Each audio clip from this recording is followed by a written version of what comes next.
ये विधानसभा है संदेश विधानसभा, जहां फिलहाल राजद का कब्जा है। लेकिन संदेश की जो ये सीट है, इसका मिजाज क्या रहा है, किसके लिए ये संदेश मीठा रहा और किसके लिए कड़वा रहा है, इस पर हम चर्चा करेंगे। रंजन जी, अगर संदेश को स्कैन करते हैं तो क्या कहती है संदेश की सीट?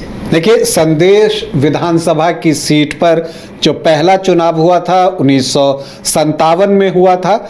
आरा लोकसभा क्षेत्र के अंतर्गत ये विधानसभा की सीट आती है और जिला जो है वो भोजपुर का है। संदेश विधानसभा जो है वो एक दिलचस्प सीट के तौर पर देखी जाती है। संदेश ने भाई भाई का मुकाबला देखा है और जेठ और भवों के बीच भी चुनावी भिड़ंत जो है वो देखी है। संदेश में लेफ्ट का भी प्रभाव देखा गया है, तो कांग्रेस और सोशलिस्ट पार्टियां की भिड़ंत भी होती रही हैं। संदेश में बीजेपी का कमल भी खिला है।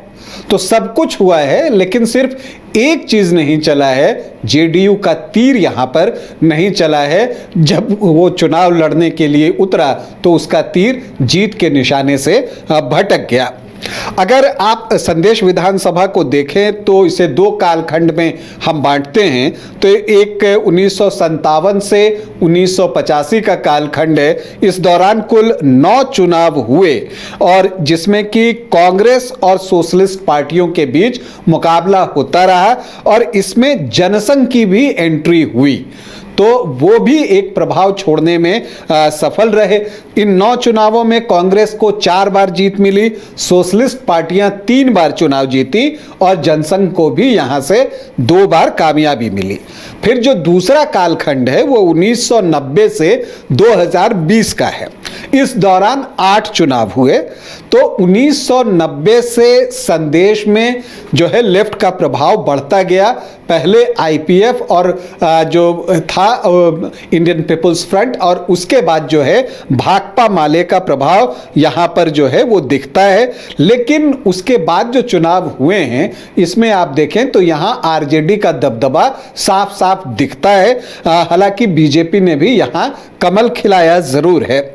2020 में आरजेडी और भाकपा माले का गठबंधन हुआ और भोजपुर में जो ये गठबंधन है भाकपा माले और आरजेडी का, उसने जो है महागठबंधन को और मजबूत कर दिया। ये एक डेडली कोलिशन कह सकते हैं आप, डेडली कॉम्बिनेशन है इन दोनों के बीच में। तो यहाँ पर आरजेडी और मजबूत होकर उभरा है, ये चीज़ें साफ साफ दिखती हैं।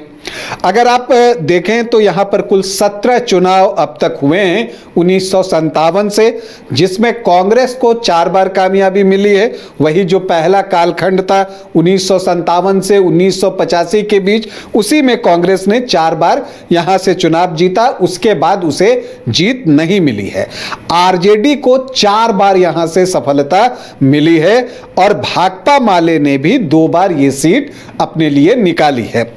जनसंघ को 2 बार, बीजेपी को 1 बार, पीएसपी, जनता पार्टी, जनता दल, लोक दल सभी को 1-1 बार जो है यहां पर कामयाबी मिली है। सोनाधारी सिंह यादव सबसे ज्यादा 3 बार चुनाव जीतने में सफल रहे हैं। अब अगर हम यहां के आखिरी 3 चुनावों की बात करें तो 2010 से हम शुरू करते हैं और इसमें आप देखेंगे तो आम तौर पर आपको ट्रायंगुलर या मल्टी कॉर्नर फाइट देखने को मिली है। 2010 में यहाँ से जो बीजेपी के प्रत्याशी थे संजय सिंह टाइगर, उनको 29,988 वोट आए थे, मतलब कि 26.5% वोट।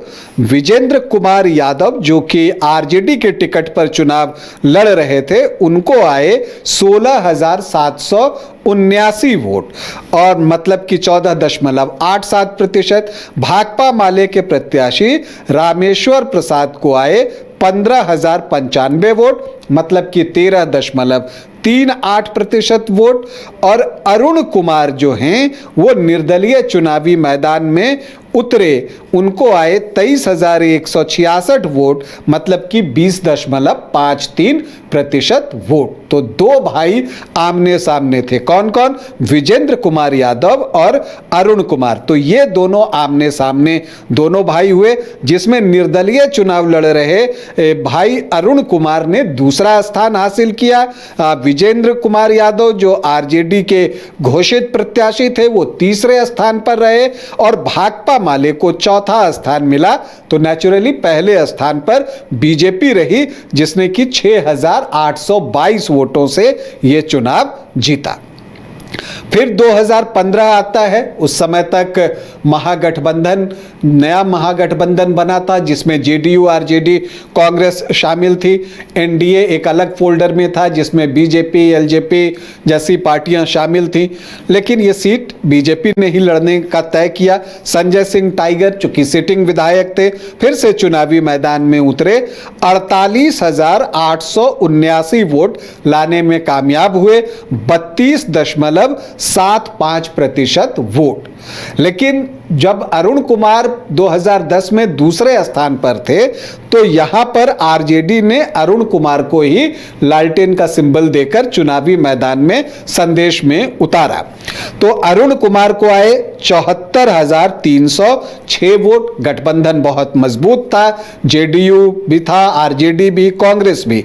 49.79% वोट उनको आए। और भाकपा माले अकेले लड़ रहा था, राजू यादव लड़ रहे थे, 15,879 वोट, मतलब कि 10.64% वोट। तो एक ट्रायंगुलर फाइट यहां पर भी हुई, जिसमें अरुण कुमार जो हैं वो 25,427 वोटों से चुनाव जीतने में कामयाब हुए। फिर 2020 आता है। वहां पर जो है इस बार जेडीयू की वापसी हो चुकी थी एनडीए फोल्डर में, तो जेडीयू ने तय किया कि संदेश में वो चुनाव लड़ेगी और जेडीयू यहां से अपना प्रत्याशी देता है।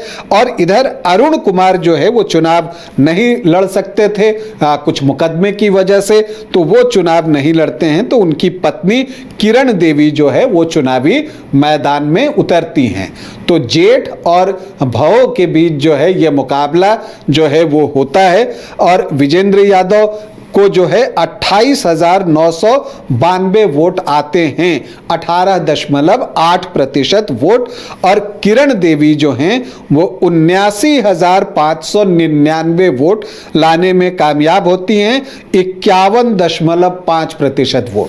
तो जब जेडीयू, आरजेडी और कांग्रेस तीनों साथ में थे, तो अरुण कुमार को 49.79% वोट आया था। लेकिन भाकपा माले के जुड़ जाने से, लेफ्ट के जुड़ जाने के बाद वो वोट प्रतिशत 51.5% के आसपास पहुंच गया। लेकिन इन सब के बीच एलजेपी ने, जहां भी जेडीयू चुनाव लड़ रहा था 2020 में, एलजेपी ने अपना कैंडिडेट दिया था और उन्होंने श्वेता सिंह को जो है टिकट दिया था।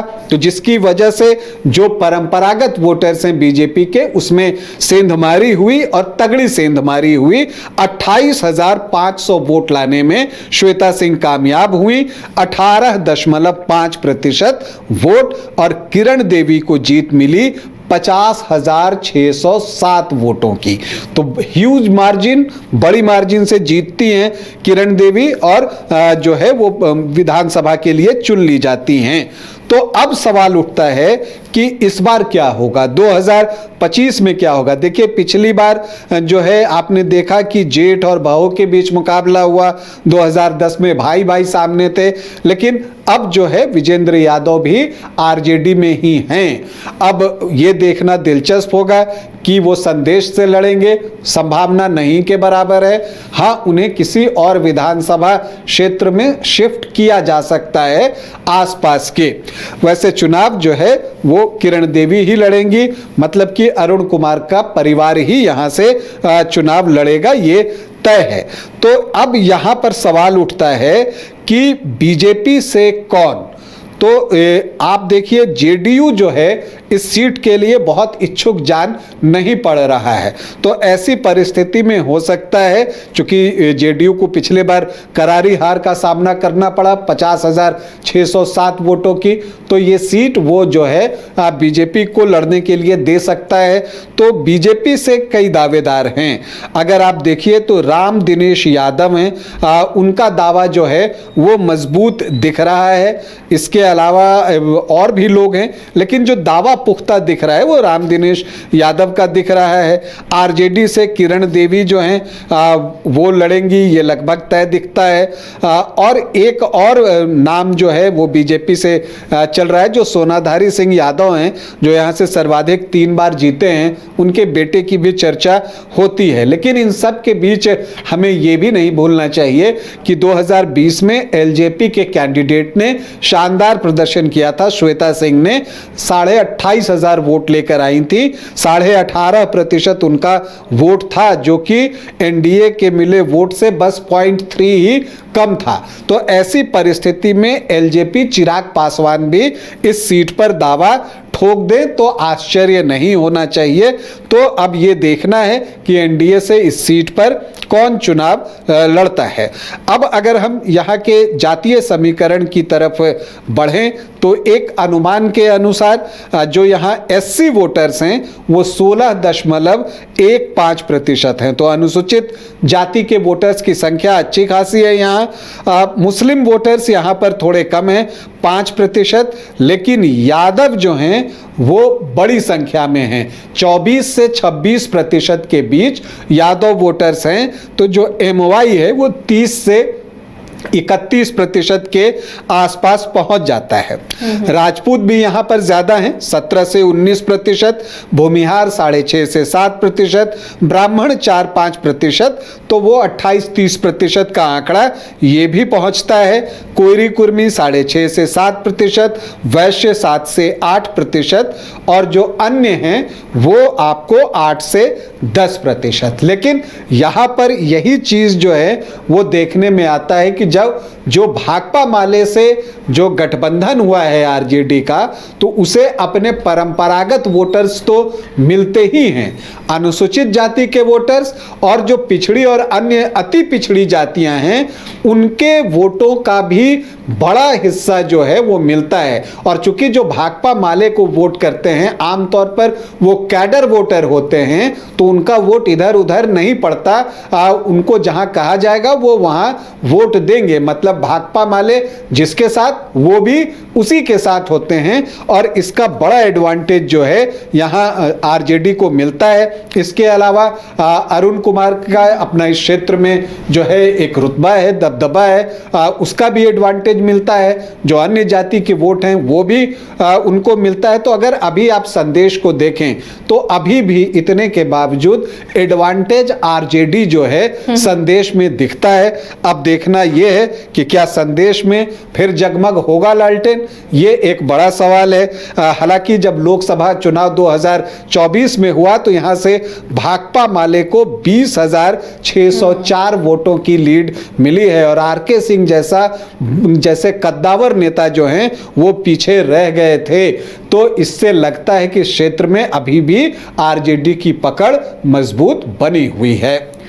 तो ये संदेश की कहानी है। संदेश की कहानी किसके लिए इस बार बेहतर बनने वाली है, किसके लिए अच्छा संदेश लाने वाली है, उस पर भी हमारी नज़र बनी रहेगी। बहुत दिलचस्प मुकाबला यहाँ का होगा। उस मुकाबले की तस्वीरें भी आपके सामने हम लाते रहेंगे। कौन होगा आमने सामने ये भी बताएंगे।